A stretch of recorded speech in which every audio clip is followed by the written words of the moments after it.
Ladies and gentlemen of the sports medicine industry, welcome to the JohnnySportsMedPlus podcast, a podcast focused primarily on the sports medicine industry.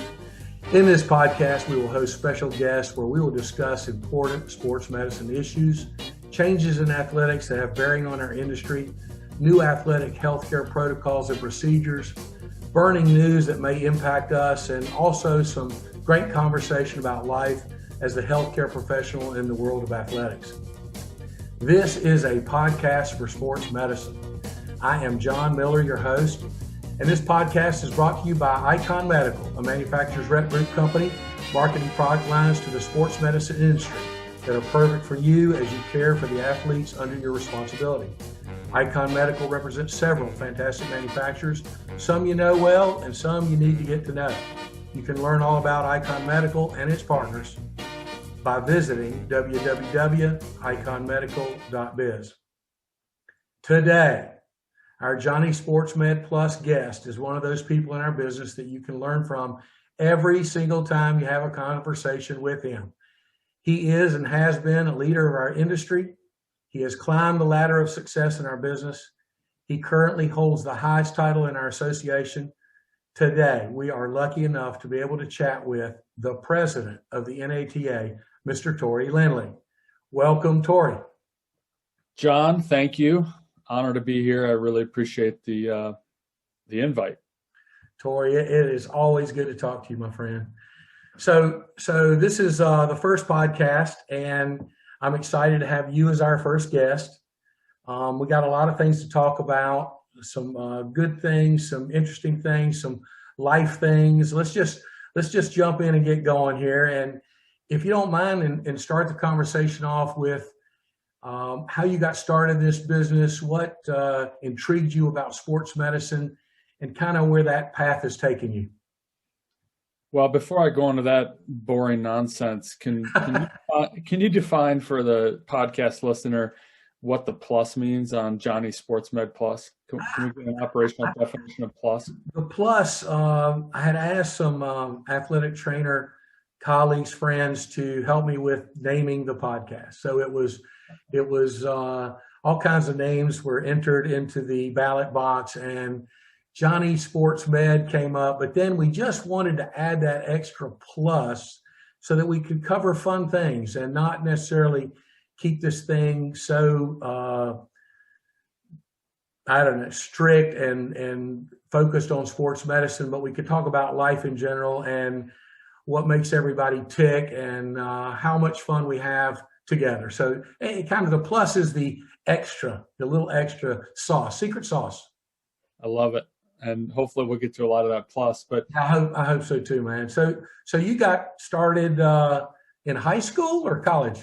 In high school. So, a story that probably isn't a lot different from other ATs. I fell in love with the profession as a high schooler, had an opportunity in a really small community, grew up in a small town, really humble beginnings, Suttons Bay, Michigan, not a single stoplight in our entire county.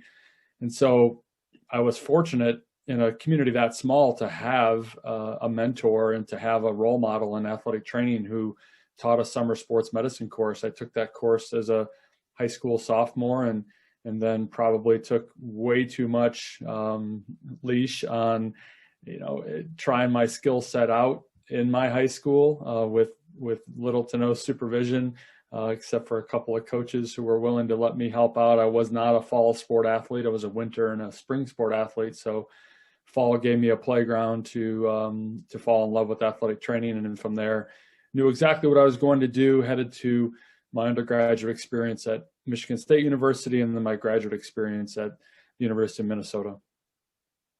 Wow. Okay.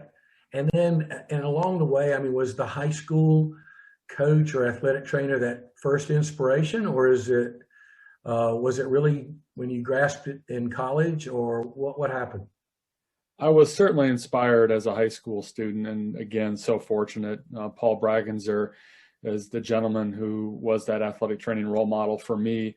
But I, saw the profession day to day and watched role models at Michigan State as an undergraduate, three Hall of Famers, NATA Hall of Famers that I had the exposure to. And they, of course, not only taught me the profession, the clinical skills, the didactic, the chance to really make an impact on a patient population across a number of different settings, and opened our eyes as athletic training students to those different settings. But maybe more so, of course, was the mentoring and the role modeling and service, and the importance to give back to the profession among the many mentors that I had at Michigan State, and then also at the University of Minnesota. Great choice, I guess by me when it came down to it. My parents, being the first member of our family to attend college, I was given really, a wide open opportunity when they said, yeah, you can go to college, but it has to be in the state of Michigan. So as wide open as I could cast an athletic training education net in the state of Michigan. I visited all those schools and fell in love with everything they offered in East Lansing. So, again, very fortunate to have that type of foundational background for my career. Tory, this is, I'm blown away by many of the athletic trainers in the industry, but I mean, it's a hard job. And one of the things I think that, well, it's many characteristics, but to be a really, really successful athletic trainer, you have to be good at wearing the many hats. And I just don't know how people gain those skills. Is it something that comes naturally? Do you have to work at some of these things? But to be able to manage the administration and manage coaches and manage players and manage parents today, you got to manage parents, manage agents in some cases, manage outside healthcare that the parents have gone to for additional, consultation on kids' health. I mean, there's so many factors that go into being an athletic trainer. Well, you got to be a psychologist. You end up being a parent away from home. They come to you with all kinds of thoughts and questions, and it's an amazing job and can be overwhelming. And there are some great ones out there. I think you're one of those that can handle all these different aspects of the job. But how do you get to that level that you handle all these things? The profession is unique in healthcare. I think the thing that really catches people that likely fall in love with it and also challenges anybody who goes upon a path of education and athletic training is the fact that we are really skilled generalists. And that's both a strength of the profession, and in some cases it's been a criticism of the profession. But as it pertains to the challenges, I think what I've appreciated, to this day, because I still look around and learn from others as they manage these different relationships, is the ability to be effective in communication and be effective in relationships, wearing so many different hats, but maybe more so connecting with so many different types of people. So you have to speak a lot of different languages. You have to speak the language of the coach. You have to speak the language of the administrator. You have to speak the language of the physician. You have to speak the language of the parent and be empathetic to all those different people. And so it's not my analogy, but the one that I consistently think of on days when I have what I describe as a job description day, meaning days where I finish up and I'm at the dinner table and I just reflect back on the day and think, wow, I did about every single bullet on my job description today. That puts me as an athletic trainer and athletic trainers all over the country in multiple settings at the center of the wheel, with so many different spokes coming out. And again, that's the analogy that I really picked up on early in my career and watched others effectively communicate with all of those different stakeholders. That's where athletic trainers are most successful. And as I gave my tire analogy and the different spokes that, project from the center of the wheel, the athletic trainer, I didn't even say the patient or the student athlete. And that's really fundamental when you consider how important patient-centered care is, how that's evolved over the years, and how the role of the athletic trainer has had to evolve so that we can continue to be such a high level care provider for the student athlete, because their needs they're changing every single day. Our patient population, regardless of age or many other factors that they might represent, their needs are changing, and we're proud, of course, of how we've continued to adapt as a profession. Well, it's an amazing job, and unfortunately not as appreciated as it should be. We'll get into that in a little bit, but what's it like? You were mentored as you came up, and now you are the mentor. You have had some fantastic members of staff that you've employed under you and become their mentor. What's that all about? It is also challenging, I think, because one, I appreciate any time anyone asks me to serve in that role, whether they're formally asking me or whether it's pretty obvious that the questions they're asking, the advice that they're seeking is a mentor-mentee type relationship. So that's really humbling to be put in that position, because I know how I struggled a little bit with sweaty palms to extend to people like Al Bellamy, one of my first mentors, to Ronnie Barnes, who continues to have just an enormous influence over my career. Obviously, I talked about staff members that I was directly connected to: Jeff Monroe, Sally Nogle, Dave Carrier, Tom McCoyak, that list of fantastic mentors at Michigan State, Tim Kirshner at the University of Minnesota. Sometimes you get put in that position where that's an easy extension. Sometimes you have to create it, but you always have to maintain it. And so the part that I appreciate is when a student or a young professional does extend that opportunity to me. I know how important it is for me to challenge them, how important it is for me not just to bobblehead and, oh, that sounds really good. And the mentors that have had the impact on me the most are the ones that challenge me. So I try to do the same. So it's supportive, but you have to be pretty raw and pretty open, vulnerable to a certain extent, and you don't want mentors to just agree with you. And so I went in a bunch of different directions there, John. I actually don't even remember what your question was. I think it had something to do with mentor-mentee, but that's an entire podcast on just how important that is in athletic training, because you walk out of the classroom and that lecture, on rehabilitation of the upper extremity that particular day is going to help, absolutely. But when you walk into the athletic training clinic, or you work your way into your clinical immersion for 15 weeks at Cirque du Soleil, you're going to watch athletic training professionals do the job at a really high level, and you're going to learn from them, like it or not. You're going to learn from the good, you're going to learn from the bad. Those are professional mentors. And so it's critically important for those that desire to be successful as ATs and a lot of healthcare professions to make sure that they take advantage of those relationships. That's one thing I love about this industry is everybody helping each other and learning from each other as we go. So, you have something happen in your training room you're not familiar with, you can call another athletic trainer and get their expertise. I just love that about our industry. The pandemic has really brought that to light, I think, in a big way, because everybody's worked so hard together to get through this. And we're going to talk about the pandemic after the break. But before we get to that, I want to know what it's like to be the president of the NATA. I mean, look, there's a lot of people that aren't going to ever be president. There are a lot of people that work for the NATA, that volunteer their services and their time and help the NATA operate and grow and expand.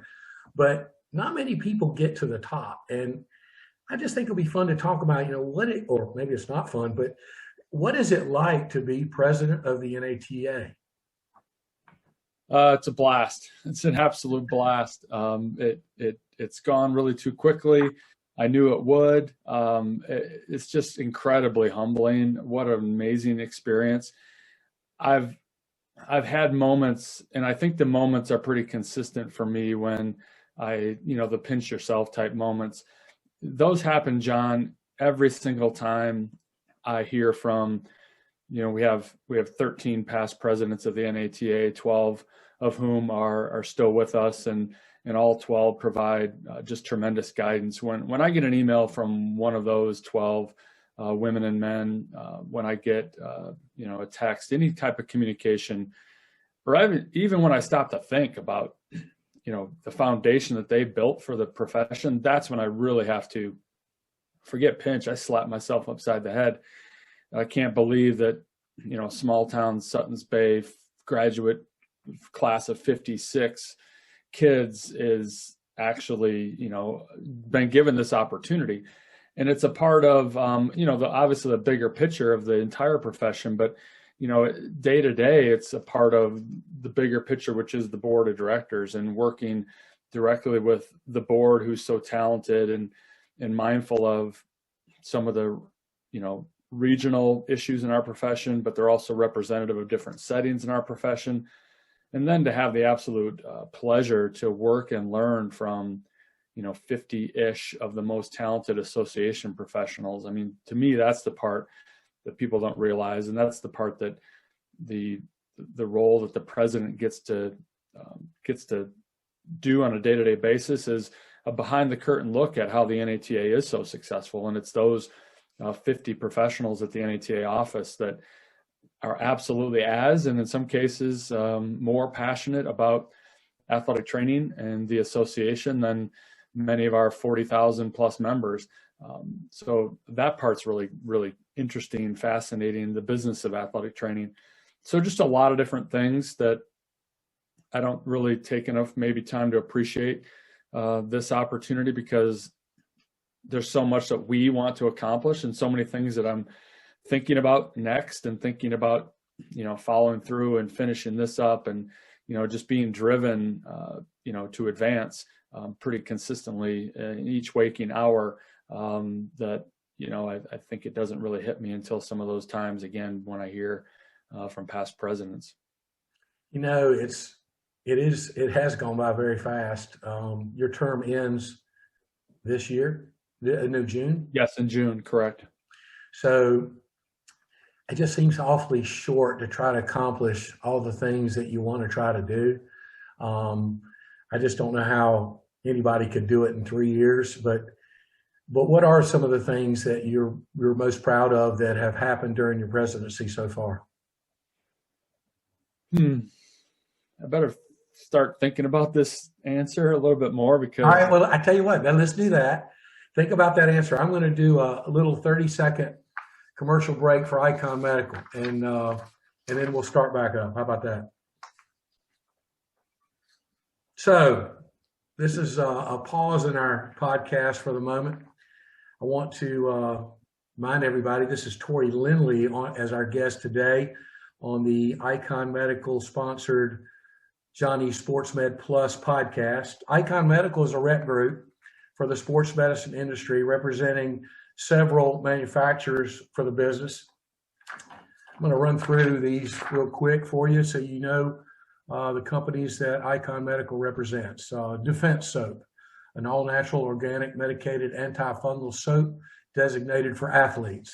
Sport Seal, a liquid skin protectant preventing and protecting cuts, scrapes, and calluses and blisters. Pepin Manufacturing makes the highest quality, best made electrodes in the industry, Advantro electrodes. Mogility is a company that's primarily been focused with physical therapy equipment. Icon's repping the Easy Angle, Torex hot and cold therapy, and the APX dry needles. Zen is a brand new product that's an infused drink providing refreshment packed with the health benefits of up to 15 turmeric roots fortified with vitamin C and D in 4 great tasting flavors, but it helps as an immunity booster, an inflammation inhibitor, and helps the recovery of athletes. Ibermed. Ibermed's a company out of Brazil, brand new to the United States, been worldwide, needed some representation in the States, and they have a very economical but high quality modality line. I think this is going to be a great line for the smaller budgets. Dynamo crutches and canes. I don't know if you've seen these, but they're very, very cool. Science-based walking aids for better balance, constant stability, and more control. They have the sports swing crutch, and they have 3 different canes that I think are perfect for our industry and then for orthopedics in general. Another one is Arise. Arise is new to our industry. They're products designed to prevent injury without compromising performance. These are braces, a couple different ankle braces, shoulder harnesses, and a hamstring support system. You've got to go to this website and check out Arise. BSN Medical, everybody knows BSN Medical is a global leader in the worldwide healthcare market, specializing in the areas of compression therapy, wound care, orthopedics, and sports medicine. BSN is now Essity. Essity has a change of name and branding. BSN is that product line that everybody is familiar with, like Coverlet, Sliplast Pro, Coverall Stretch, and many, many other products under those healthcare categories. Okay, thank you for your sponsorship, Icon Medical, making this happen. Back with Tory Lindley and our first podcast, Johnny Sports Med Plus. So, Tory Lindley, what are those special accomplishments that you can hang your hat on so far? Well, I'll tell you, we've asked the board to work really hard. We've asked NATA staff to work really hard, and we've challenged all of our 39 NATA committees to work really hard. There's a lot of different things that either have been accomplished or will be accomplished. I was told by one of the past presidents, it's not as important about what happens during your time, but what can happen as a result of your time, and extending different projects and initiatives maybe beyond that 3-year period. And I would say this, that the immeasurable has had more of an important impact on me and the things that I've seen. And by immeasurable, I'm saying we talked early on in the time that I've been fortunate to be a NATA president about owning your own impact, and asking athletic trainers to really think critically about the role that they have day to day in making a difference, not only in their patient population, but their organization, their healthcare organization, and their community, and speaking out about that. Too often we're healthcare providers. We're really behind the scenes type people. We don't want to take credit, but that's the first step in. If you own your impact, then you're thinking more critically about your value. And if you can tell a story about your value, you're going to have a better opportunity to advance in the profession, and not advance in terms of climbing a career ladder, but advance in your own organization. Stop complaining about your salary and do something about it. How do you do that? You walk upstairs, you walk across the hallway, you have the conversation that you need to have, and have it with people, hopefully, that are also healthcare providers. But if that's not your structure, have it with administration, and tell them repeatedly what your value is. So owning your own impact, critically important. We've had so much fun creating a collaborative relationship that we're super proud of with the APTA. And that will be another one of those relationships that'll be long-standing, and even the tangible things that we've accomplished, and most recently a joint principles document that has 6 really strong statements of agreement between the 2 organizations to really set forth momentum at the state level to improve athletic training practice acts at the state level, to drive better setting based skill set advancement for athletic trainers, more jobs, and of course more jobs, and more identified value within those jobs. So that's both an intangible and a tangible. And then I think there's no doubt that we've done a lot of really good things in resourcing athletic training. And another one of the principles that I ran upon was the idea that the association needed to meet athletic trainers where they are. And what that has always meant to me is the association providing the connection points, creating the communities of athletic trainers who work with a consistent patient population. So to some people, that means the group of athletic trainers who work in a particular setting, like performing arts, or like athletic trainers in a physician setting, or occupational health, or ATs who work with fire and police and safety. Athletic trainers that work in the college setting, but not just the college setting. NAIA athletic trainers who share common issues and challenges. Creating those communities and then supporting them. And that's the intangible that will last for a long time, I hope. The tangible then is once you're connected to those groups and a pandemic shows up completely unexpectedly, then the structure of the NATA is set up like no other, period, end of discussion, to provide the resources to those athletic trainers in those settings and meet them exactly where they are. So that's going to be sustainable, and really, really proud of the support that the association, staff members, and the committee structure, and how they've embraced that ability to connect directly with ATs, regardless of age, experience, or setting. I love that work, man. I swear that's just great work. Tory, what segments where are we growing the most? Like, where are we filling jobs, new jobs, in what segment of healthcare is it? I know you mentioned a few. Is military still a growing segment? The industrial setting, I know. What are those different segments? Because I think it's really interesting. I mean, people think of athletic trainers and they think of the school, high school, college setting, professional sports, but there's so many other opportunities that are provided to athletic trainers to expand their careers in. Absolutely. We've focused on all of them. So that's not focus.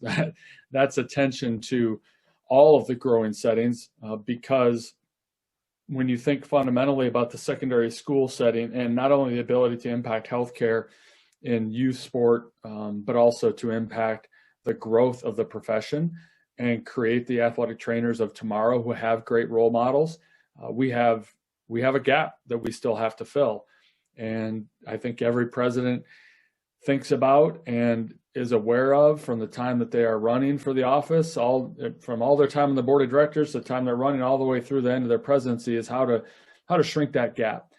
So we still have a ways to go in secondary school to create, again, the value model that demonstrates the importance, but then, to be strategic at the state level and to be strategic at the federal level on how we can impact that job growth, and not only the established positions where they don't exist in about 32 or 33% of secondary schools, which is unbelievable to think about if you're a parent of a daughter or son who's a high school athlete, to think that they don't have healthcare at their disposal. But beyond that, to policies, which we're really proud of the work we've done in advancing policy at the state level to assure that it drives athletic trainers in the secondary setting, because you have to have a healthcare provider on board to execute on those policies. So secondary school is still a really, really, really important setting for job growth. To your question, other areas of most recent advancement, and I would say explosion, we're on the verge of a military explosion for athletic trainers. I mean, that match has been made a long time ago. And we have some work that, again, only the NATA has been able to and will be able to execute on behalf of the profession, with relationships with the Department of Defense and how they're managing healthcare. When we accomplish that, then it will even the playing ground and make military positions for ATs even more accessible than they are now. And then I would also point to an area that is it's a little like the high school setting, and that is the opportunity for athletic trainers in the collegiate setting, but wait for it, with club sport and intramural sport, to consider the thousands on every campus who are a part of a physically active population who have the same issues, including mental health issues that our student athletes have in NCAA or NAIA sport. I mean, that opportunity is incredible. And the majority of our campuses are set up with a healthcare entity like a student health care system or a student health center to be supportive of athletic training services. And why shouldn't those 18 to 22-year-olds have the same opportunity that the point guard for the women's basketball team, competing on a national stage next month has? Each of those individuals deserves the care that the athletic trainer can provide. So I'm encouraged by the little bit of progress we've made, but I feel like that is another one of these explosive job opportunity settings for ATs in the future. Well, it sure has grown. In my almost 30 years in this business, the expansion of athletic training is good, and I know we got a long way to go, but it has taken on a whole different way of life for so many that are fortunate enough to have athletic training in their lives, for sure. Yeah, thank you for all that good work, my man. I know you'll continue to work for the NATA forever, and you have been. It's not just been your presidency. You've been working with the NATA your whole career, and I thank you. I know the industry thanks you.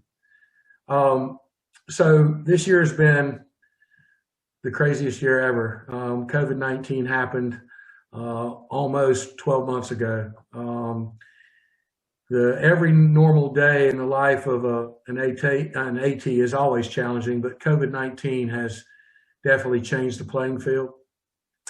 Athletic trainers have always been that unheralded, unsung hero of athletics, but this year has been the toughest, worst, most stressful year ever. Every time I speak to an athletic trainer, or lately when I talk to them, they all comment on how tough this year has been in their life. What's the role of the athletic trainer in managing the pandemic these past 11 months, and how really, I say this honestly, how has the athletic trainer pretty much saved athletics? I guess I would go back to that wheel analogy. At the center of healthcare in each of these organizations, each of these institutions, whether it's secondary school, collegiate, professional athletics, is the athletic trainer. So if anyone is going to execute on behalf of the entire organization, it's going to have to be the athletic trainer. And every AT has stepped up in so many different ways. And the stories of job loss are really hard to even understand, but it taught us, it reinforced some lessons that we already knew about the fragility of some of the the contractual relationships, and the fragility of some of the ways that athletic training services were structured, and how the pandemic had a very immediate impact on that. But also, just the unstable financial basis of some of the organizations. And then lastly, the understanding of our value, and really knowing in different directions, all the right directions, how valuable the AT is. So we have to start with the job loss piece, which again is almost impossible to explain, but very explainable, and gives us opportunity for growth in the future, and making some of these situations a lot better. For those that are knee deep, continued head down managing this, it really has been hard to understand how they're doing all of it and still managing every portion of healthcare in their job description, like we kind of talked about before. So it's, hey, here's your job, and what a challenge it is to manage staff and healthcare for 3, 4, 5, 6, 7, 800 student athletes. But oh, by the way, now add all of this onto it. And so ATs have saved the athletics because of that skill set, the breadth of not only the skill set as a primary healthcare provider, but also the relationships that we talked about before, and the importance of knowing everybody in the building in every direction to create policy where there was no policy, guidelines where there were no, roadmaps where nobody ever thought of what to do short of the occasional measles outbreak that a few institutions would have. And so write the playbook, day by day, or build the plane while the plane's in the air. Again, there's a lot of ways to look at this, but it's been the athletic trainer who's been able to execute it because of the skill set, because of the relationships both in and then the relationships out. John, you and I have been a part of something really special, an idea that, we, to some extent, willed to happen in creating a network of athletic trainers in the profession. We started with it being kind of thinking about it like-minded, and what it's grown into has been incredible to see. But there's been networks of athletic trainers all over the country, like the one that we participated with, that have had to learn from each other and grow from each other and have sought each other out.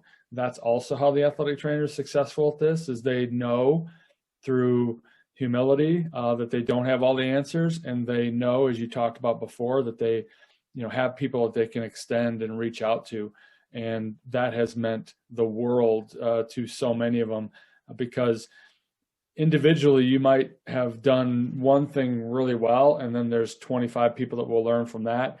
But then when you flip it, there's 25 things that you have to learn from everybody else that's going to make you a better healthcare provider in and out of a pandemic. And so the ways that the networks have supported ATs all over the country in all the different settings has been awesome, awesome, awesome to see. Agreed. You know what I love? One good thing that's come out of the pandemic, I think, is helping the world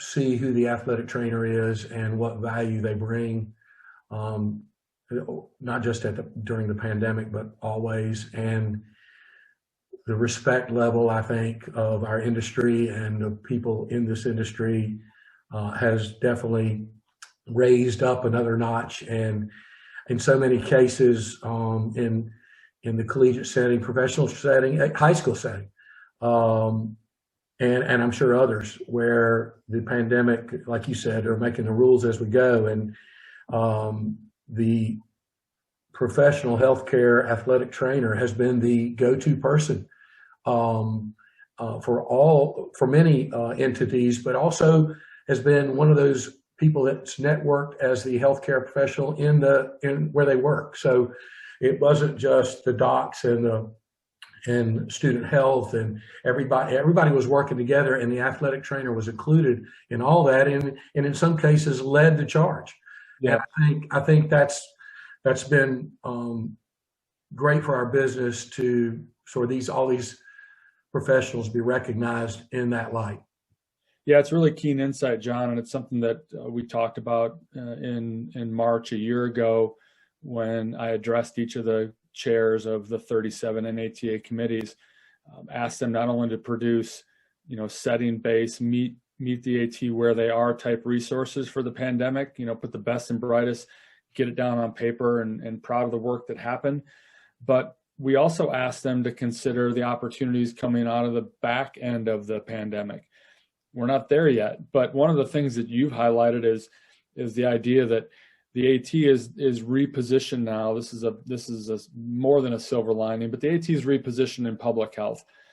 Athletic trainers have been forging this for the last decade plus in public health and have been pioneers. There's only been a handful of them. The way that this has gone and the way that we're headed in the future, the athletic trainers' opportunity in public health as a new setting and in public health as a way to impact all of healthcare, incredible. And then I would also highlight stories, and I love good news, and the good news that I occasionally hear, all the emails that I get aren't complaints, but some of the good news that I hear is about athletic trainers proud of their promotions within their own settings and with their own organizations because of the pandemic. Their work has been recognized, and they're reaching out to me to say, hey, I have this new opportunity. I'm going to be able to hire an athletic trainer in this type of a role. And my response is, wait a minute, that sounds like your role. Yeah, it was my role. And now I've been elevated to the senior executive of, vice president of, these types of things are happening all over the country. And of course, we're a very humble group. So if I've heard of 5 and I've heard of more than 5, that means there's 25 situations, at least, you know what I mean, where this has happened. And that's been fantastic to hear about. That is great. Proud of everyone. No doubt. So, okay, we've talked about some serious stuff. Let's get to the plus. Yeah, man, let's talk about the plus side of things. So, I've known you for a while, and we've had a lot of fun together. The life balance thing is a big deal in our business. We have athletic trainers that are so dedicated, and most of them are so dedicated you couldn't do the job. Sometimes it takes away from family and friends and fun, and you have been a strong believer and proponent of life balance, not only for yourself, but for the folks that you have supervised and mentored over the years. And it's a big deal in our industry. I hear it's a buzzword because people really need to engage life balance. And we all do in all professions, I'm sure, but I'm familiar with this one, and I know how this profession is and how dedicated everyone is, and how sometimes they just keep working and the phone keeps ringing, and they've got to take care of these other athlete, and they've got to answer the call of the parent, and the coach is ringing the phone, and it can be overwhelming. And I think if you could just talk about life balance a little bit, and then I want to talk about what you do for fun. What is Tory Lindley? How fun is Tory Lindley? Oh, I'm fun, John. Life balance. Let me quote the remarkable 21st century philosopher Snoop Dogg when I say what he says in his recent commercial for an adult malt beverage, who is not a sponsor of this podcast, so I'll leave it in. Take time to make time to take time. Whichever one it is, he doesn't care. I don't care. You have to have a plan. You just can't think that you're going to be balanced if you don't think about what it's going to take for you to be balanced. And one of the hardest lessons that athletic trainers that I've supervised over the years and been able to empower and manage and lead is the idea that you can schedule time away. You can take the opportunity to take advantage of the flexibility that many of our settings provide. And it might be in the middle of the day, but take advantage of it. Walk away from your office. Leave your cell phone on the desk. Whatever it means for you, have a plan and take advantage of those times. And so, yeah, I would, in some occasions, quite literally, roll someone in their desk chair out of their office through the clinic and to the exit door. Of course, they had to stand up, go back and get their bag and their coat. But the point being, I'm going to force you to leave. And you can do that because you've set up the parameters, and you have an organization, of course, that supports it, which that was my role, to provide a supportive educate or a supportive environment. But then it's the individual's role to not be guilty. Really hard for athletic trainers to let go of their guilt. And then secondly, have to have a plan, or you're never going to have a chance at life balance. So you got to think ahead as to what those boundaries are going to be, when the phone gets put away, when you're going to take the time to make the time to execute on whatever that is. So, I can talk about what that's meant for me, and I can tell you the things that I do for fun, but the reality is it's the amount of time that I choose to take to do the things that keep me fresh mentally, physically, emotionally, all those type of things. How's the family? I know Beth has just gotten a new promotion. Congratulations to her. And you got 3 grown kids now, and they're out doing their thing. Tell us about your family. Well, let's not jump to that conclusion. They're still emerging as adults, out almost on a daily basis. But yeah, there's really nothing better than an empty nest. You know that.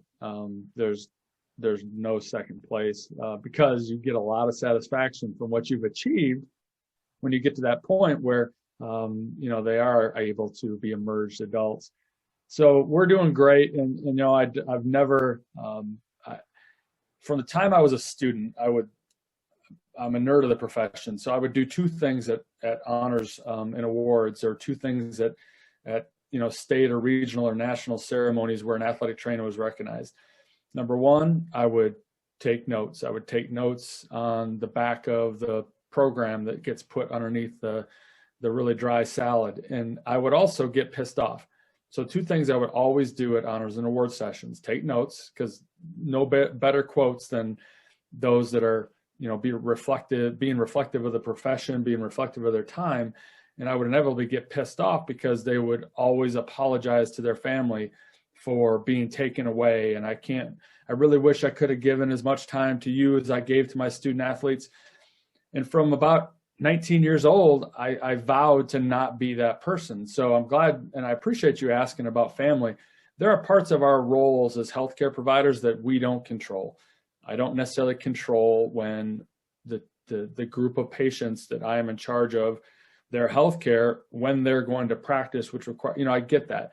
But I can absolutely control the time that we're going to provide healthcare outside of the parameters of, in my particular setting, an athletics practice. And then you set up, again, some boundaries and et cetera, so you don't miss things like non-negotiable. Halloween, it's not negotiable. You're not going to miss Halloween. Birthdays are not negotiable. Now, when they're younger, you can move a birthday, but it's not negotiable. And other things that you can use the flexibility to move around. So don't have any regret on how all three of our fantastic children were raised. I know the effort that, of course, we put in together, and I would never want to create a graph or a pie chart as to maybe who contributed more, me or Beth. But I don't have regrets on the commitments that I made, and I don't have regrets on the impact that I know but we have had on their lives and raising them. So now we get to reap the benefits because, again, the empty nest is fantastic. Nachos for dinner, cereal for dinner, no pants Wednesdays, whatever it is, it's all absolutely phenomenal. Well, you do have a beautiful family. I know you're proud of them, and it's been a pleasure to know them personally. Kids are great, and I love your wife to death. So good for you, man. Good for you, and good for you managing that, because it is not easy in this business. It is not easy, and I like your words. I mean, if you don't make the time for it, you'll get swallowed up, and one day you look back and have regrets. And I think you're right. I've been to many award ceremonies where, I got a little tear in my eye because everybody goes to that, or so many have gone to that place where they apologize. And those are good words. I hope everybody will listen to those comments. So you're a little musically inclined. I mean, you're a really good dancer, and you love to play the tambourine. Are you still playing the tambourine by chance? Every chance I get. In fact, it's right there on my shelf in my home office.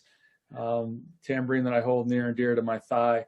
Yeah, I love music. Again, I didn't make this up, but my life, I believe in my head as a soundtrack. So, at every point that I get, in fact, you can't hear it, but it is actually on right now.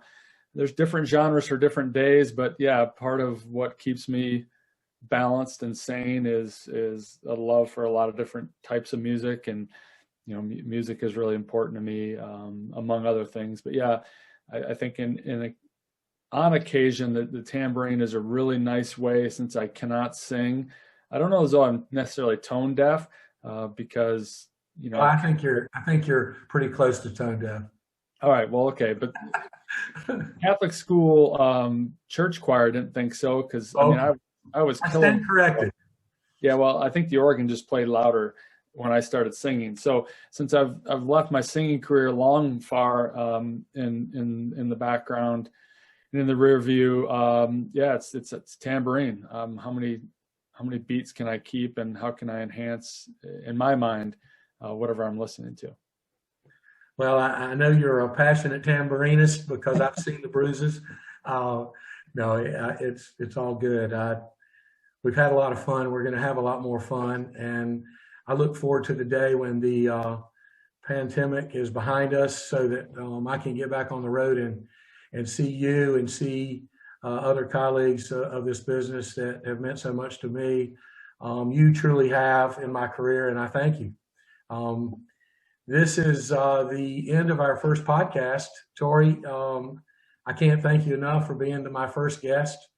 Thank you for all you've meant to our industry. You've been a great president. I hate to see you go. I know those are big shoes, but the industry will move on and forward and climb another pedestal, I'm sure. Thank you, John, for the support. And again, I'm honored to be your first. Good luck with this venture. You can certainly make an impact in this way, because you've made a tremendous impact already throughout your career, and that's why you're an honorary member of so many of our great associations, because of your connection point, and you get it. You get athletic training. Yeah, you get what we're all about, and it is about the relationships, and you've certainly done a ton to support and advance the profession, but I will say more importantly, to support the NATA. And so thank you for that. My pleasure. Absolutely my pleasure. Thank you all for listening and learning from Tory Lindley today. I'd like to invite you to tune in again for more JohnnySportsMedPlus podcast.